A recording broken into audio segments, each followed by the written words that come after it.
ஆயத்தப்படு, ஆயத்தப்படுத்து. ஆயத்தப்படுத்துதலுக்கான வேத வசனங்களை பார்க்கலாம். நீங்கள் நினையாத நாழிகையிலே மனுஷகுமாரன் வருவார், ஆதலால் நீங்களும் ஆயத்தமாயிருங்கள். அந்த நாளையும் அந்த நாழிகையையும் என் பிதா ஒருவர் தவிர மற்றொருவனும் அறியான், பரலோகத்தில் உள்ள தூதர்களும் அறியார்கள். நோவாவின் காலத்தில் எப்படி நடந்ததோ அப்படியே மனுஷகுமாரன் வரும் காலத்திலும் நடக்கும். முடிவு பரியந்தம் நிலை நிற்பவனே ரட்சிக்கப்படுவான்.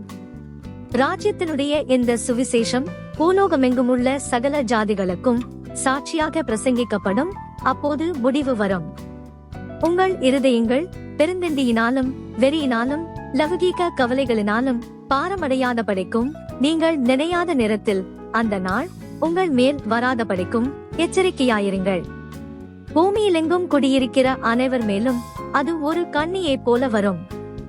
ஆகையால் இனி சம்பவிக்கப் போகிற இவைகளுக்கெல்லாம் நீங்கள் தப்பி மனுஷகுமாரனுக்கு முன்பாக நிற்க பாத்திரவான்களாக எண்ணப்படுவதற்கு எப்பொழுதும் ஜெபம் பண்ணி விழித்திருங்கள் என்றார்.